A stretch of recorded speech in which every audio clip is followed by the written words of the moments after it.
जय Jagannath friends. Welcome to Sauji study YouTube channel. तो friends जमीती कि आमर कंटिन्यू चलता Odisha practice set Odisha home guard में जो प्रैक्टिस सेट आमर कंटिन्यू चलता तो आज आम प्रैक्टिस सेट 9 डिस्कसन करवा।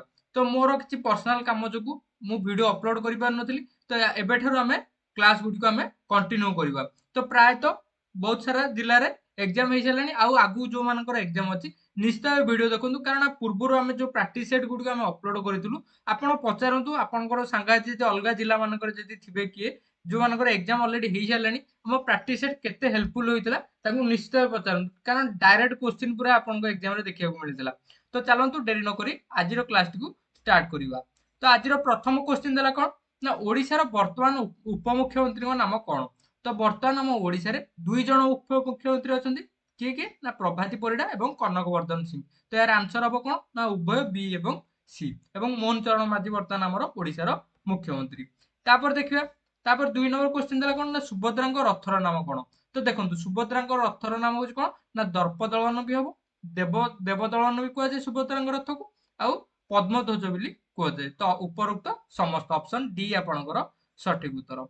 ତାପରେ ଦେଲା କୋଣ ନା କେଉଁ ଭାରତୀୟ ରାଜ୍ୟର ସବୁଠାରୁ ଲମ୍ବା ଉପକୂଳ ଅଛି?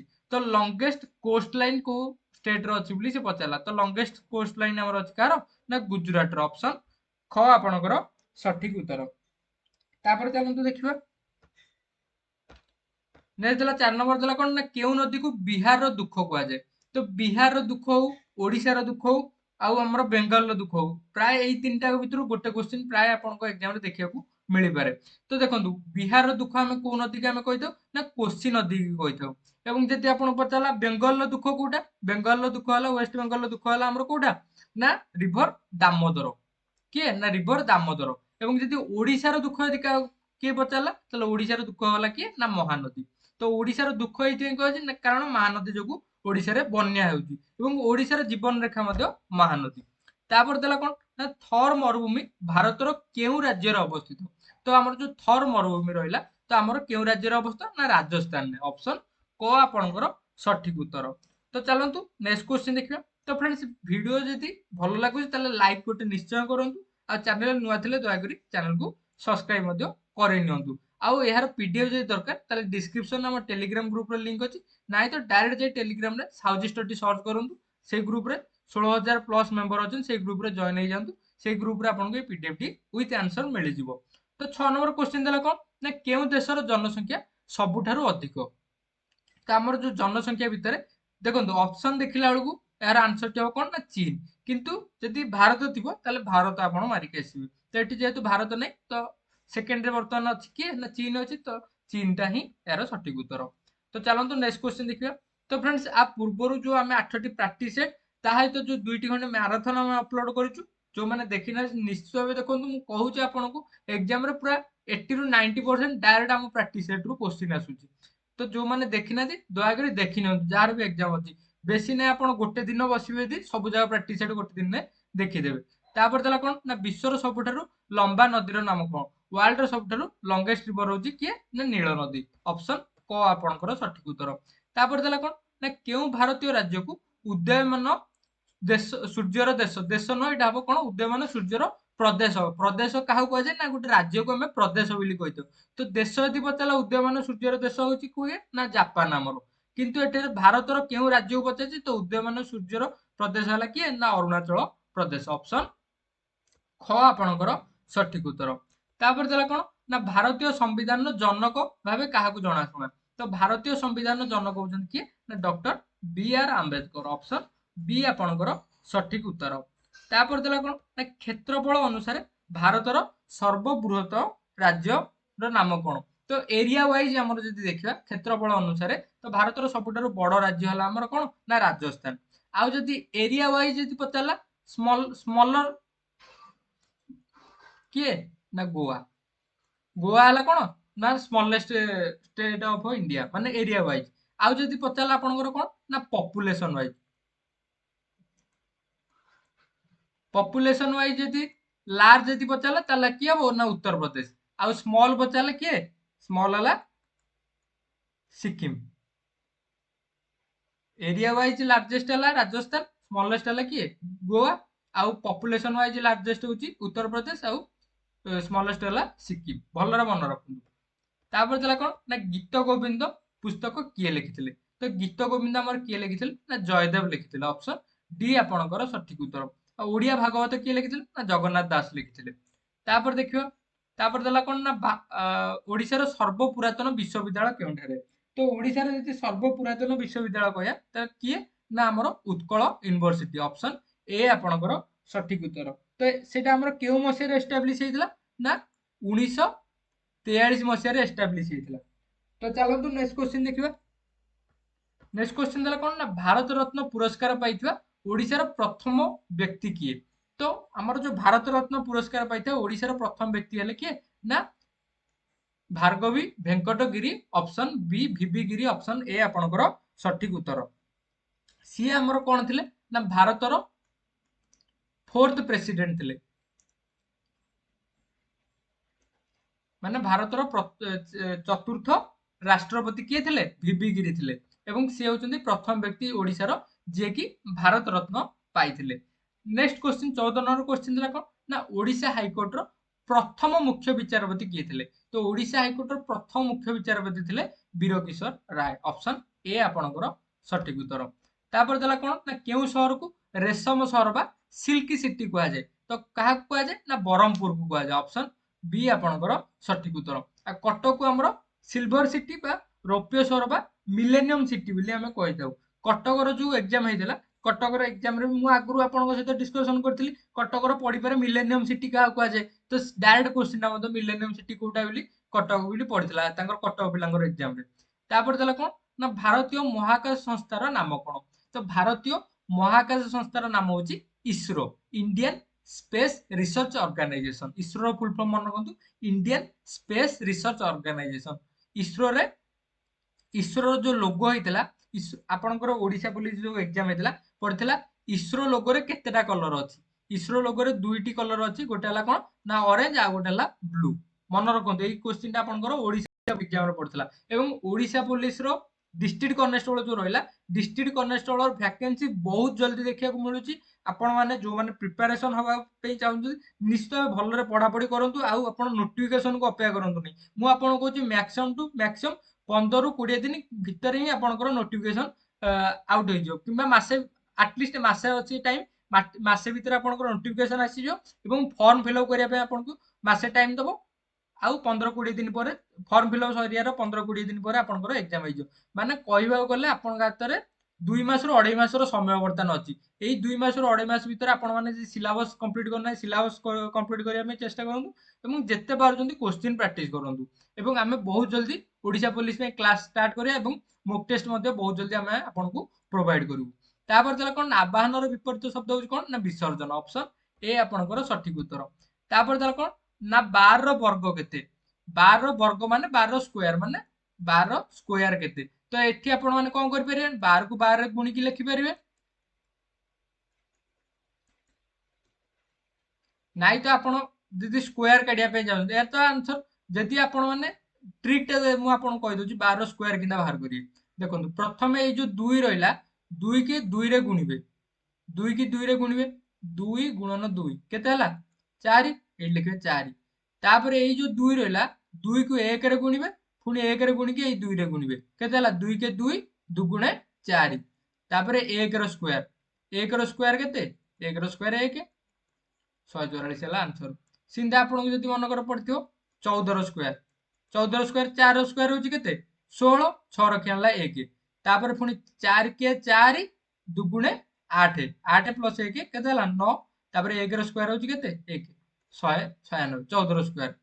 ଆଉ ଯଦି ଯୋଉ ସଂଖ୍ୟାରେ ଏକ ଘରେ 5 ଥିବ, ଦେଖନ୍ତୁ 15ର ସ୍କୋୟାର ମନେକର ଯଦି ପଚାରିଲା, ତାହେଲେ କେମିତି କରିବେ? ଏଇ ଯୋଉ ଏକ ଘରେ ଯୋଉ 5 ଅଛି, 5ର ସ୍କୋୟାର ଲେଖିଦେବେ କେତେ 5 5 25, ଡାଇରେକ୍ଟ 25 ଲେଖିବେ। ତାପରେ ଏଇ ଯୋଉ 1 ରହିଲା, 1ର ପର ସଂଖ୍ୟା ହଉଛି କେତେ 2, ସେ 1 କୁ 2 ସହିତ ଗୁଣିଦେବେ, କେତେ ହେଲା 2। ଆର ଆନ୍ସର ହବ କେତେ 225। ସେମିତି ଆପଣଙ୍କୁ ଯଦି 25ର ସ୍କୋୟାର ପଚାରିଥିବ, 25ର ସ୍କୋୟାର କେମିତି କାଢିବେ ନା 5ର ସ୍କୋୟାର ହେଲା 25। ତାପରେ ଏଇ ଯୋଉ 2ର ପର ସଂଖ୍ୟା ହଉଛି କେତେ 3, 2 କୁ 3ରେ ଗୁଣିଦେବେ 625। ତ ଏମିତି ଆପଣଙ୍କର ଆନ୍ସର। ଦେଖନ୍ତୁ ଏଇଠି ଦିଟା ଆନ୍ସର 144 ଦେଇଛି, ବି ଆଉ ସି ରେ। ତ ଦିଟା ଆନ୍ସର ଠିକ ଅଛି। ତାପରେ ଦେଲା କଣ ना पार्श्वर दैर्घ्य 7 थिबा एक वर्ग क्षेत्रर परिधि केते, परिधि माने परिसीमा केते पचारछि। परिसीमा होछि हमर केते वर्ग क्षेत्र परिसीमा आगुरु आपनको सहित डिस्कशन करछि। वर्ग क्षेत्र माने तार चारि बाहु समान, चारि बाहु समान, प्रत्येक बाहुर दैर्घ्य होछि केते 7 सेंटीमीटर, ताल परिसीमा हो केते 4 इनटू बाहु, बाहु होला केते 7, 4 7 28 सेंटीमीटर। ऑप्शन सी आपणकर सठिक उत्तर। तापर देला कोन ना अपराह्न 4टा ପରେ 1 घंटा 5 मिनिट हेउची केते। देखंतु 4टा बाजी अछि, 4टा ପରେ आउ घंटा मिसला केते हला 5टा, 5टा तापर आउ 5 मिनिट मिसला ता माने कोन 5टा 5 माने संध्या 5टा 5। ऑप्शन क आपणकर सठिक उत्तर।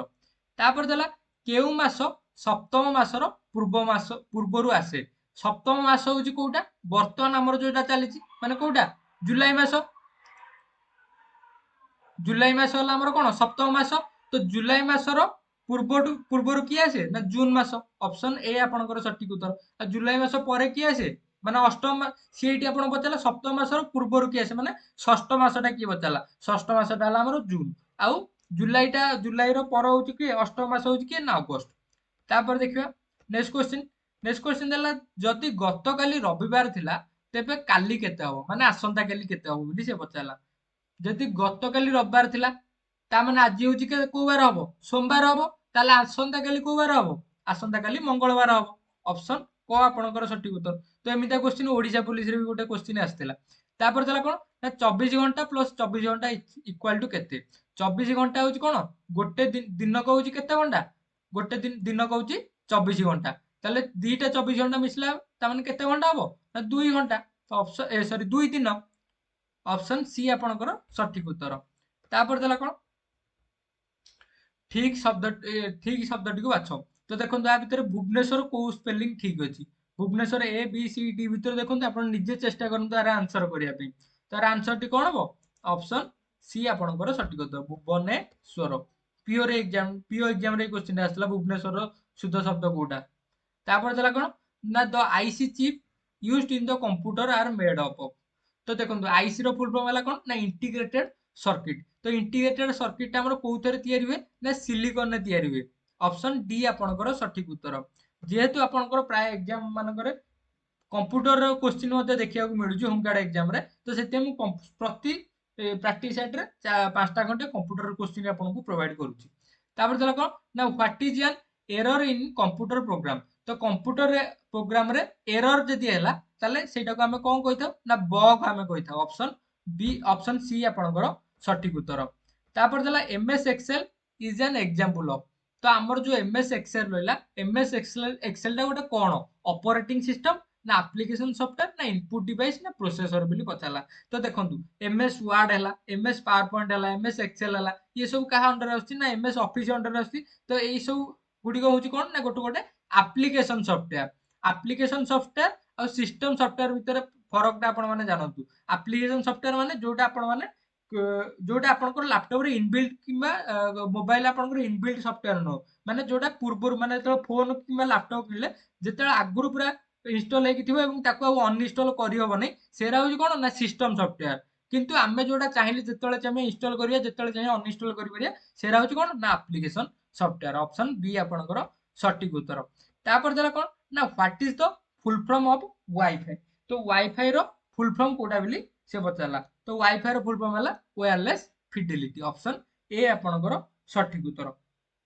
तो फ्रेंड चलंतु मु आपन सहित आउ किछि इंपोर्टेंट फुल फॉर्म गुडी को मु आपन सहित डिस्कशन कर दोछि।